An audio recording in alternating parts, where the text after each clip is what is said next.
നോക്കണമൊന്നുമില്ല. അവിടെ നിന്ന് കുളിച്ചേട്ടാ.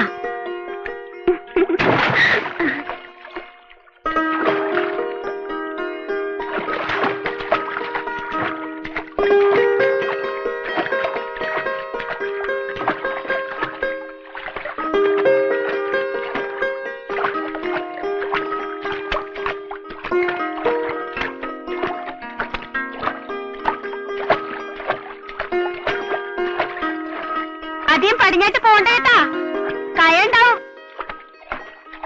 കാല് ചോദിച്ചാ പിന്നെ നീന്തലറിഞ്ഞിട്ട് കാര്യമില്ല.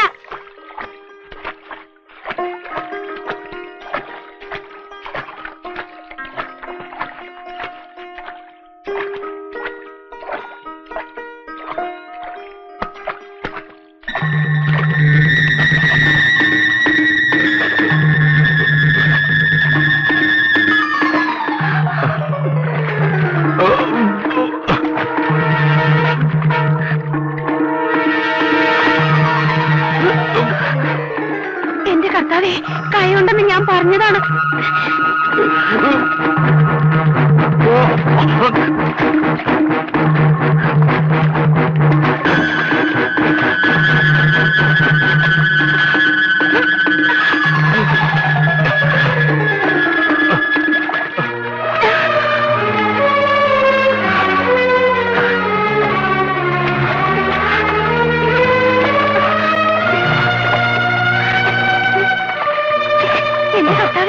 വെള്ളം ഒരുപാട് കുടിച്ചെന്നാണ് തോന്നണത്. ഞാനിപ്പോ ഇല്ലായിരുന്നെങ്കിൽ.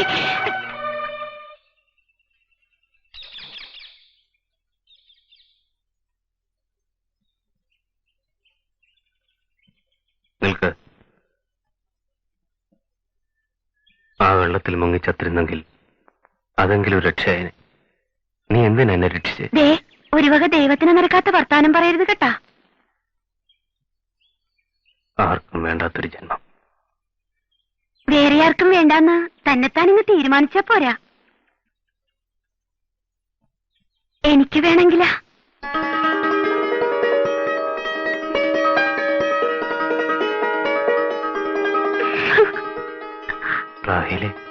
തള്ളയില്ലാത്ത കൊച്ചിക്കാണ്. പിന്നെ ആകെ ഉള്ളതാണ് ഈ തന്ത. കൂലിക്ക് ഇതല്ല നടക്കണ വെറും ഒരു ചട്ടമ്പി. വലിയ മീനിന് അതിലും വലിയ മീൻ വിഴുങ്ങുന്നു പറഞ്ഞ പോലെ എന്നേക്കാളും പമ്പന ഏതെങ്കിലും ഒരു കൊമ്പന്റെ മുമ്പിൽ ചെന്ന് ഒടുങ്ങാനുള്ളതാണ് ഈ ജീവിതം. അങ്ങനെ എന്തെങ്കിലും സംഭവിച്ചു പോയാ പിന്നെ എന്റെ മോക്ക് ആരും ഉണ്ടാവില്ല.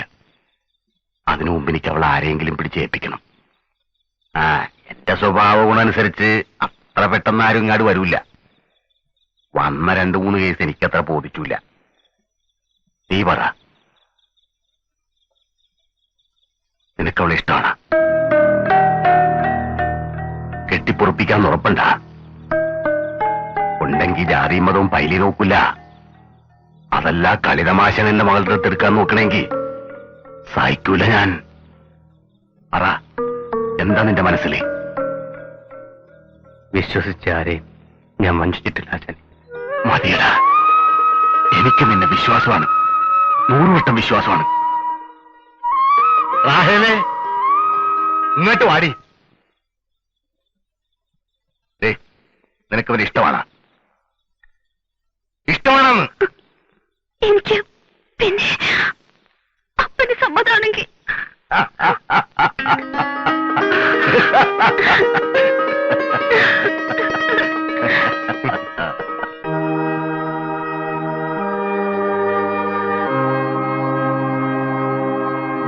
നിങ്ങൾക്കിടെ ആചാരപ്രകാരം ഒരു നിലവിള കൂടിയിരിക്കട്ടെ എന്ന്.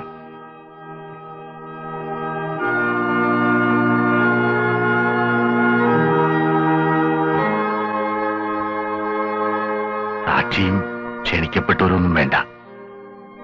അനുഗ്രഹിക്കാൻ എന്റെ അന്നക്കുഞ്ഞിന്റെ ആത്മാവ് മുകളിലുണ്ട്. കണ്ണീരോടെ കണ്ടു നിൽക്കാൻ ഞാനും. നീ മിന്നൗക്കരത്തിലാട്ട് കെട്ട്.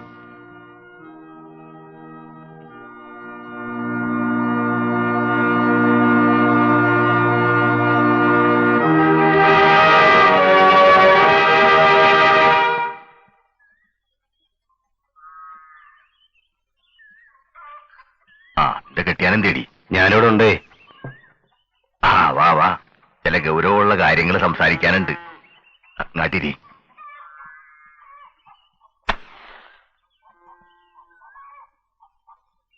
കാര്യം അമ്മായിയപ്പനും മരുമോനും ആണെങ്കിലും നമ്മ രണ്ട് ജാതിക്കാരാണേ. നീ ഇവളെ കെട്ടി എന്റെ പുരയിൽ പൊറപ്പിക്കുന്നത് ഞങ്ങളുടെ ആചാരപ്രകാരം കുറച്ചിലാണ്. നിങ്ങളുടെ ആചാരപ്രകാരം ശരിയായിരിക്കും കേട്ടാ, പക്ഷേങ്കി ഞങ്ങൾക്ക് കുറച്ചിൽ തന്നെയാണ്. ഒരു പണി അതിപ്പോ ഏത് നാട്ടിൽ ചെന്നാലും നിനക്ക് കിട്ടുമല്ല. ആ പേടിയില്ല. എന്റെ മോള് എന്നെ വിട്ടുപോണത് എനിക്ക് തന്നമാണ്. എന്നാലും നീ നിന്റെ നാട്ടിലായിട്ട് പോണം. പെറ്റതള്ള അവിടെയാണല്ല. ഇനി ഇവള് ശുശ്രൂഷിക്കേണ്ടത് എന്നെയല്ല, നിന്റെ തള്ളേനെയാണ്. പഴയ പാരമ്പര്യത്തിൽ ജനിച്ചു വളർന്നതാ എന്റെ അമ്മ. പക്ഷെ മനസ്സിന് ഇഷ്ടപ്പെട്ട ഒരാക്കടെ കൂടെ ഇറങ്ങിപ്പോരാൻ നേരത്ത് അവരതോർത്തില്ലല്ല. അവർക്ക് നിന്നെ മനസ്സിലാവൂടാ. ഇല്ലെങ്കിൽ നമ്മ മനസ്സിലാക്കിക്കും. ഇല്ലേ വേണ്ട. എവക്കടെ പേരിലെ നാഴി മണ്ണ് നിന്റെ നാട്ടിൽ ഞാൻ മേടിക്കും. അവിടെ നീ ഒരു പെര വെച്ച് എവളെ നിന്റെ വീട്ടിൽ പൊറപ്പിക്കണം. അതാണ് എനിക്കെന്തത്. നിന്റെ പേരിലൊരു പാവം പെണ്ണ് അവിടെ പേര് ദോഷം കേട്ടിട്ടുണ്ടല്ല, അതങ്ങോട്ട് മാറിക്കിട്ടേം ചെയ്യും. അമ്മ അഥവാ സ്വീകരിച്ചില്ലെങ്കിൽ തന്നെ ഇവളുടെ പേരിൽ നാഴി മണ്ണ് വാങ്ങിയിട്ട് വേണ്ട എനിക്ക് അവിടെ ഒരു കൂര ബന്ധാൻ. എല്ലാം ഇട്ടെറിഞ്ഞു പോന്നപ്പോൾ തറവാട്ടിലൊരു അവകാശം ഇപ്പോഴും എനിക്ക് ബാക്കിയുണ്ട്.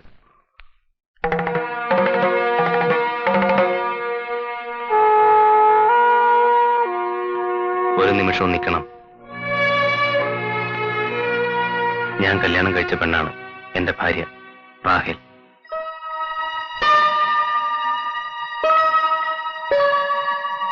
എന്റെ അമ്മാവനാണ്. അച്ഛനെ കണ്ട ഓർമ്മയില്ല എനിക്ക്. ആ സ്ഥാനത്തോടെയുള്ള ആളാണ് എന്റെ കാരണവര്. വന്ന് അനുഗ്രഹം വാങ്ങും. നീ എന്താടി മിഴിച്ചു നിൽക്കണത്? ചെന്ന് കാലുകൊട്ട് നമസ്കരിക്കടി. വിവരമില്ലാഞ്ഞിട്ടാണ് കേട്ടാ. ഞങ്ങൾ കുടുംബക്കാരായിട്ട് വലിയ വാശിക്കാരാ, കണ്ടില്ലേ? കൊള്ളാമല്ല. വാ, വാ.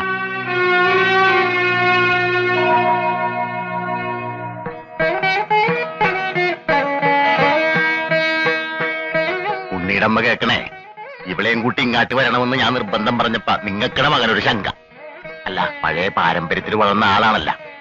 ഒരു നസ്രാണി പെണ്ണിനെയും കൊണ്ട് വീട്ടിലായിട്ട് കയറി വന്നാല് ഞാൻ പറഞ്ഞ് വേറെ ആരെക്കാളും മകന്റെ മനസ്സ് മനസ്സിലാക്കാൻ അമ്മക്കേ കഴിയുള്ളൂ.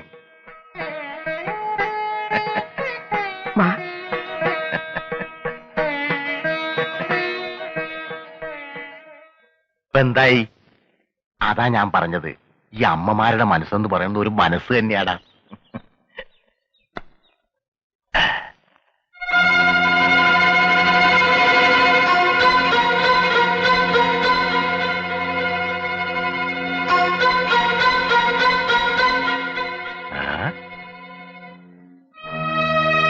പപ്പനാവന വലിയ ആശാനോ താനിവിടെ? അത് പിന്നെ അല്ല, ആശാനിവിടെ. ഇയാളാണോ നീ പറഞ്ഞ പോലീസുകാരൻ? അതെ. കൊള്ളാവല്ല. നീ അകത്താട്ടിയല്ലേ? ഞങ്ങ പഴയ പരിചയക്കാരാണേ. അല്പം മുണ്ടിയും പറഞ്ഞൊക്കെ വരാ. പാടോ അപ്പനാവാ.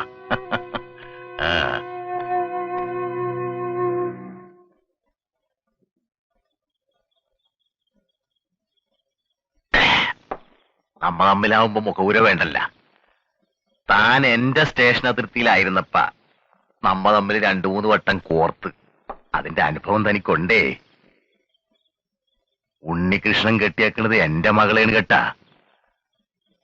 അവക്കടയും കൂടി അമ്മയാണ് ആ പെമ്പറന്നൂര്. ആശാനെ അത് അതല്ലെന്ന് ഞാൻ പറഞ്ഞു വരുന്ന വിഷയം. തന്റെ മകളെ കെട്ടിയേക്കണത് തയ്യക്കാരനല്ലേ, ഗോവിന്ദൻ. അവനൊരു 4-5 മാസമായിട്ട് എന്റെ പുറകെ നടക്കണേന്ന്. അവന്റെ അമ്മായിയപ്പൻ ഇവിടെ എങ്ങാണ്ടൊരു നായര് വീട്ടിൽ അടയിരിക്കണെന്നാ. അവിടെ നിന്നൊന്നും ഒരു തള്ളയുടെ അടുത്ത് തിരിച്ചാക്കിയ പറയണ കാശ് തരാമെന്നും പറഞ്ഞു. തൊഴിലിന് അച്ചാരം വാങ്ങിയ ഫൈലി അത് നടത്തിയിരിക്കുമെന്ന് തനിക്കറിയാവല്ല. വലിയാശാൻ എന്താണ് ഈ പറയണത്? സിമ്പിളാണ്. 2 വഴിയുണ്ട്. ഒന്ന് നുമ്മ തമ്മി പറഞ്ഞത് നുമ്മ മാത്രം അറിഞ്ഞാ മതി. ഇരു ചെവി അറിയാണ്ട് ഇന്ന് തന്നെ ഇവിടെ നിന്ന് സ്ഥലം വിടുക. അല്ലെങ്കിൽ ഞാനങ്ങാട്ട് പോയി ഗോവിന്ദനെയും കൂട്ടി സന്നാഹങ്ങളുമായിട്ട് വന്ന് തന്നെ ഇവിടെ നിന്ന് പൊക്കിയെടുത്തോണ്ട് അങ്ങോട്ട് പോവാം. എന്തേ? അപമാനിക്കരുത്. ആ പറഞ്ഞത് ബുദ്ധി. കടകളൻ നിർത്തണോ?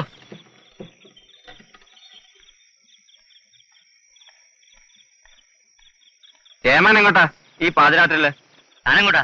ഞാൻ ടൗണിലേക്കാ. നാളെ ചന്തയല്ലേ? ഞാനും അങ്ങോട്ടാ.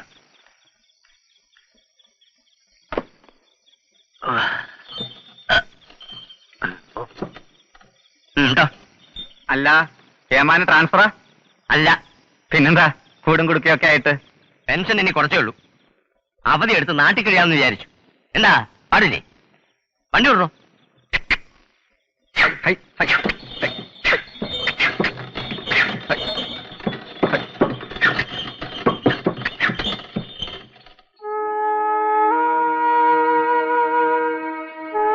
ഞാൻ പോണേന്ന് കേട്ടാ.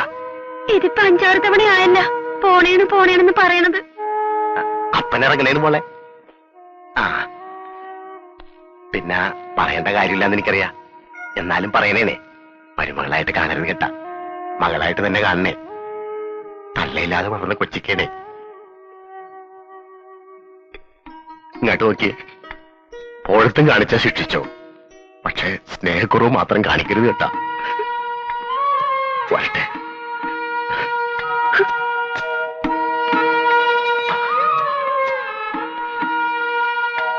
അപ്പന്റെ കാച്ചി എണ്ണ മോളെ എവിടെ വെച്ചേക്കണെന്നാ പറഞ്ഞ്?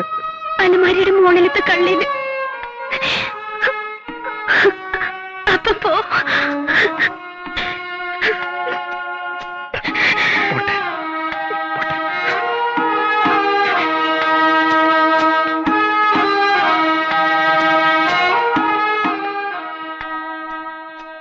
മോനെ, എന്റെ പ്രാണനാണ് വീട്ടിൽ ചിറങ്ങുന്നത് കേട്ടാ.